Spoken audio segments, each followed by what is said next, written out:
Eto pa, mga kababayan, oh, ang sunod. Ano yung sunod, Kent? Nako, mga kababayan, si John Vic Remulla.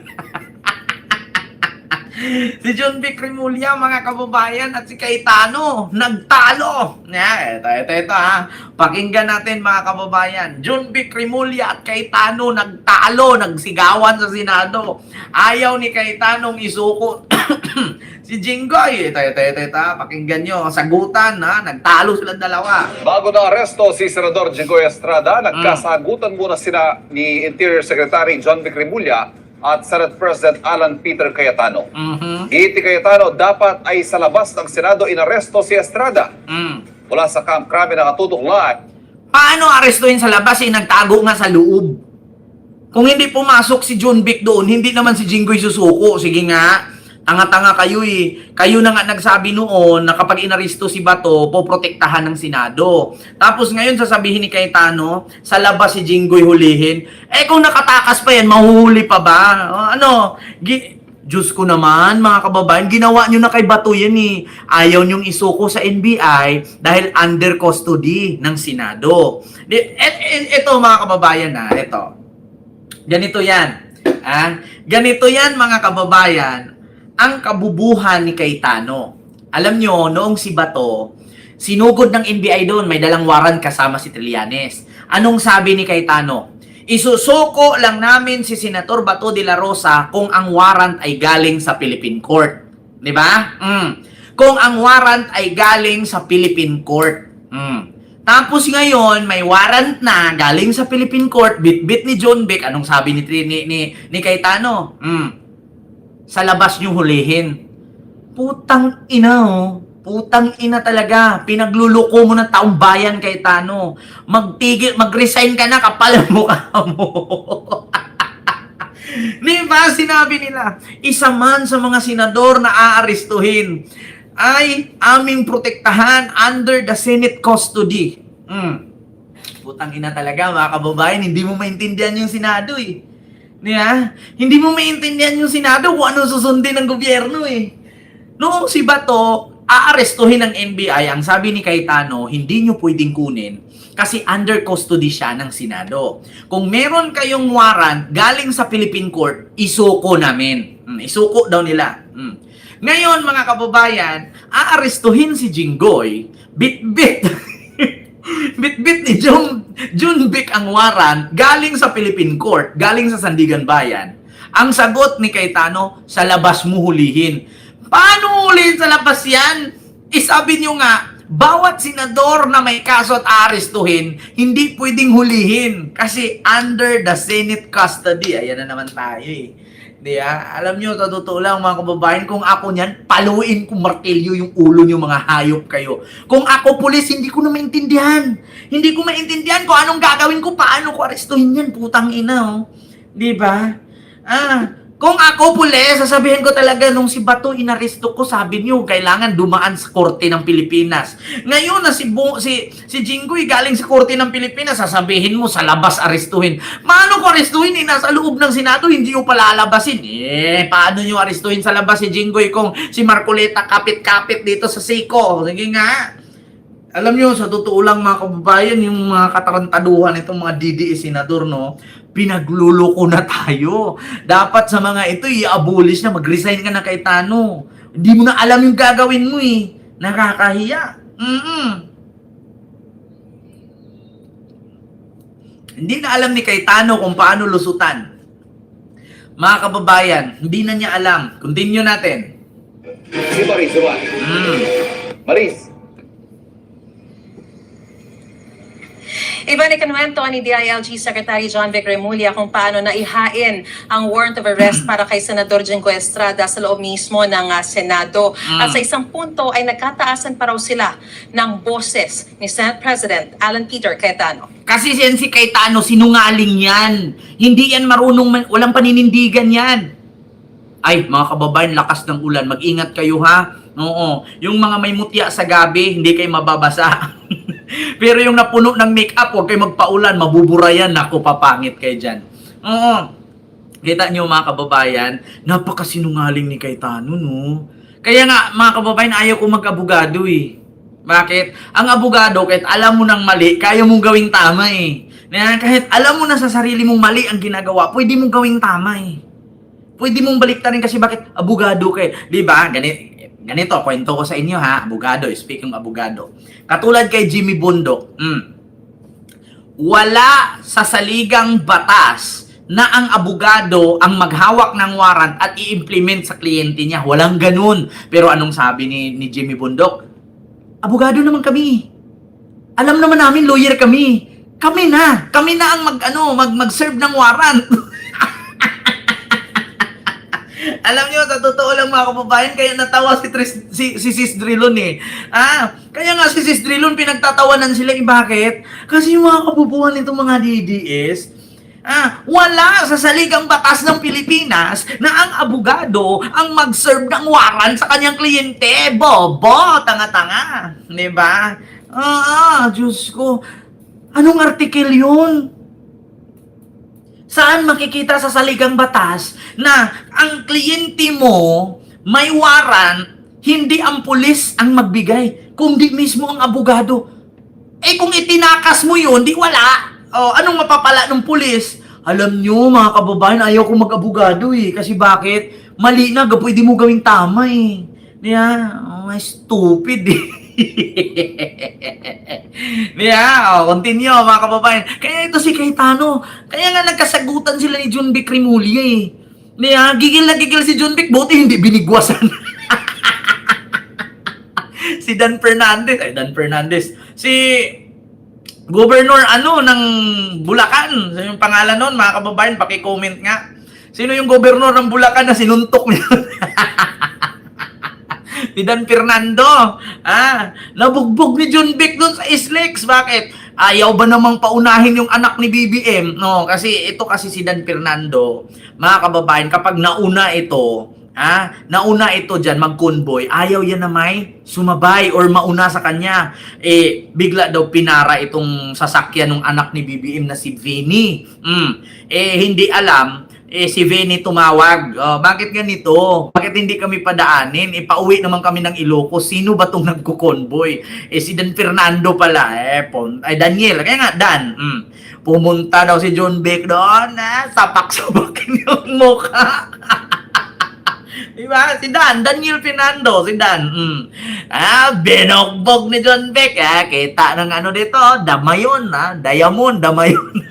Nakakita lang kay Mito. Isang linggo din nagpakita. Bakit? Namaga ang mata. Buti si Alan Cayetano hindi sinapak ni John Vic. Ang laki pa naman ng braso ni John Vic. Ilang suntok ka lang, tumba ka dyan. Diba? Pasalamat ka. Pasalamat ka Cayetano. Si John Vic nagtimpi. Kung na-shoot pa yun na sinirmuna na naman ni BBM at binato na naman ng kape. Oy, atin-atin lang to Atin-atin lang to mga kababayan. Kung na-shoot yon na nilabas ang warrant ni Jinggoy, tapos nasa Malacanang si John Vic, tapos iuutusan na naman doon, tapos sasabihin mamaya na, baka mabato na naman ng Bible. Pinalayas pa naman sa press con yan. Binato ng libro yan eh. Kung nagkataon na binato ng libro yan bago pumunta sa Senado, na isang bigwas mo lang yan, tumba ka talaga dyan, tumba ka talaga dyan, Kawatano. Continue.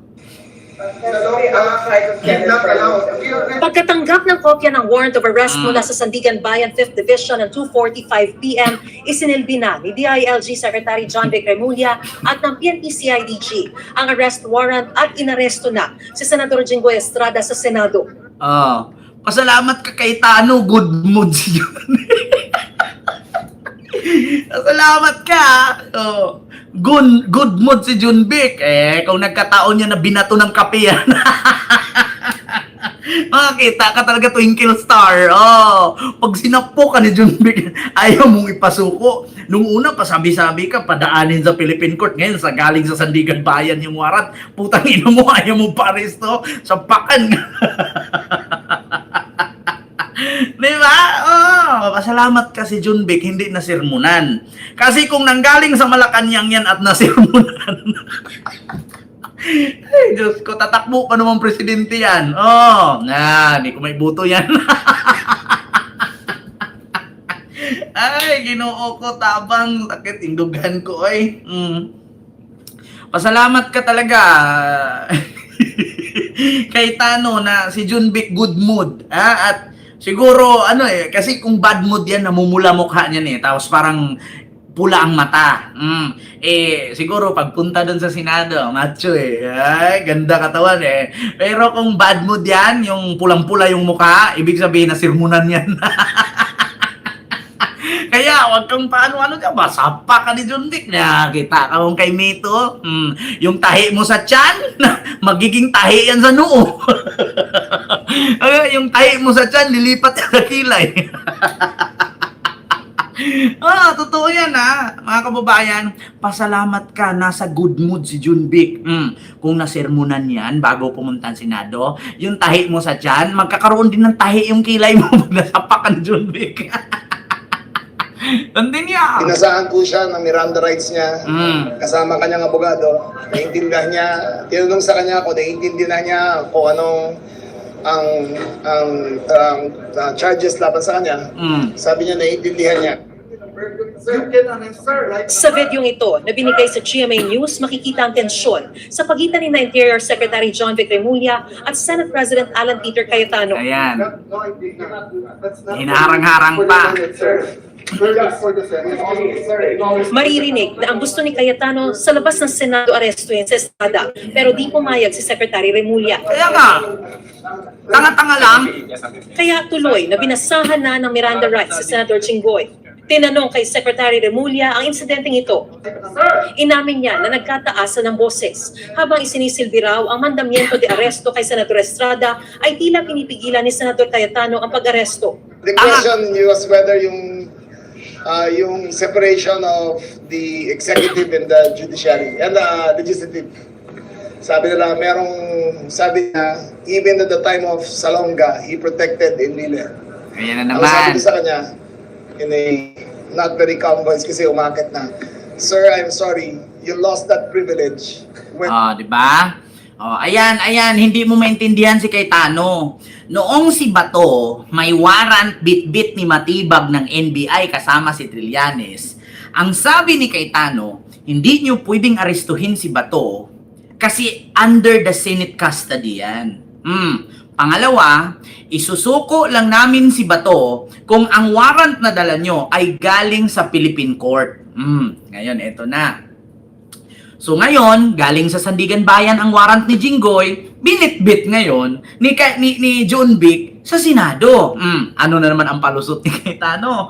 Bawal yung arestuhin kasi nga si Enrile nga noon, hindi namin sinuko kasi nasa loob ng Senado. So kailangan lumabas muna. Paano lalabas? Ang sabi nga ninyo, once nasa Senate custody, walang gagalaw. Paano pa lalabas si Jinggoy? Diba? So, paaantayin nyo na naman yung mga pulis sa harapan. Papipilahin nyo na naman. Tapos, gagawa na naman kayo ng panibagong putukan. Tapos, pagputok, tatakas na si Jinggoy. Di wala na naman, di ba?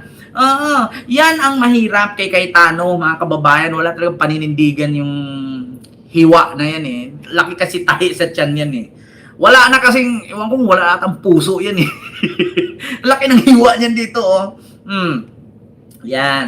Kasi nga mga kababayan, ganun na naman ang gagawin. Arestuhin nyo si Jinggoy sa labas ng Senado. Paano lalabas si Jinggoy? Nasa Senate custody. Tapos gagawa na naman kayo ng panibagong putukan. Putok na naman dito. Bang, bang, bang. Tapos si Jinggoy tumakas. Diba? Pasalamat ka si Junvic, good mood. Kung sinapok ka nun, yaw ka pa dyan. Kung sinapok ka ni Junvic, makakita ka ng bituin. Sir, labas ka muna. Bakit? Black eye ka di ba? Bato, escape. Tama na. There's no more hiding behind the... Di ba? Kaya nabuisit na si Junvic sa kanya. Bakit? Ganyan din ang ginawa niya noon. kinausap ni John Vic si Cayetano, ang sabi, nasa Senate custody. Walang dapat gagalaw hanggat nasa loob ng Senado. Ending, nagkaroon ng paputok, nakatakas si Bato. Oh, tapos gagawa na naman silang panibagong putukan, makatakas na naman si Jinggoy, oh, di ba? Oh, pakinggan nyo ha, sabi ni John Vic. And legislative. Sabi niya, even at the time of Salonga, he protected Enrile. Ang sabi ko sa kanya, in a not very calm voice, kasi umakit na, Sir, I'm sorry, you lost that privilege when Bato escaped. Tama na.